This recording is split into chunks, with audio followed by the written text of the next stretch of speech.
देखे होंगे आप कि मोदी जी 5 देशों का टूर करके वापस इंडिया आ गए।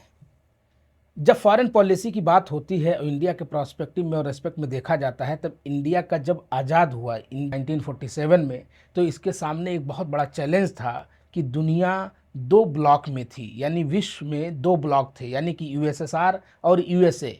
तो इंडिया, इंडोनेशिया और बहुत सारी कंट्रीज़ ने मिल करके एक प्लान बनाया कि हम लोग नॉन अलाइन मूवमेंट का एक हिस्सा होंगे, हम किसी के साथ नहीं जाएंगे, ताकि हम दुनिया को ये साबित कर सकें कि we are independent, we are democracy, और हम किसी ब्लॉक के हिसाब से अपने डिसीजन और फैसले नहीं लेंगे।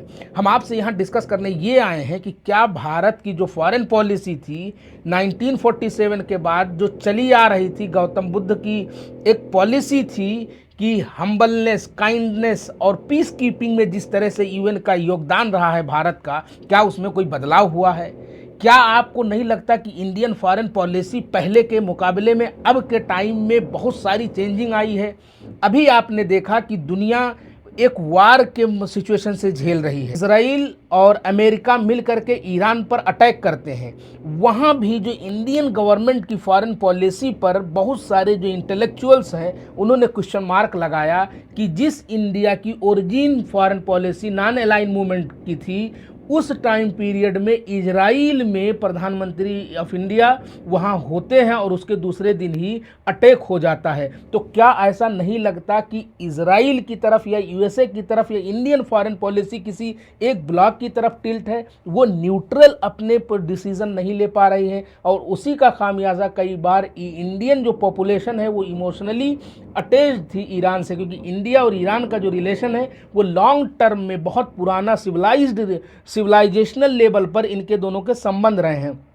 तो इंडियन पॉपुलेशन ईरान की तरफ टिल्ट थी, और जब इंडिया और ईरान और इजराइल को लेकर के फॉरेन पॉलिसी का डिस्कस होता है, तो ईरान से हम लोग क्रूड ऑयल इंपोर्ट करते थे और इजराइल से टेक्नोलॉजी इंपोर्ट करते थे। लेकिन जो बेसिक नेसेसिटी है, मैं आपसे पूछूं कि आपको बहुत ज़्यादा भूख लगी हो तो खाना ज़्यादा ज़रूरी है कि कपड़ा ज़्यादा ज़रूरी है? तो आप कहेंगे खाना। तो ऐसे हमारे लिए क्रूड ऑयल प्रेजेंट टाइम में कंपेरेटिवली ज़्यादा इंपॉर्टेंट है, इस पूरे होल टाइम सिचुएशन में कम टाइम को जो डील कर सकता है कंपेयर टू इजराइल के टेक्नोलॉजी। तो उस तरह से हम लोग आज के सिचुएशन में गैस का प्रॉब्लम, क्रूड ऑयल का प्रॉब्लम, और जो आप देख रहे होंगे कि डॉलर के मुकाबले रुपए की दर घटती जा रही है, उसका प्रॉब्लम, तो मैं आप के ऊपर छोड़ के जाता हूं। और आप कमेंट बॉक्स में ज़रूर ये मेंशन करिए कि जो फॉरेन पॉलिसी आज की है, या जो फॉरेन पॉलिसी हमारे जो फ्रीडम मूवमेंट में रहे, या जो पहली गवर्नमेंट बनी उसकी फॉरेन पॉलिसी में क्या डिफरेंस है, और क्या लगता है कि आज की फॉरेन पॉलिसी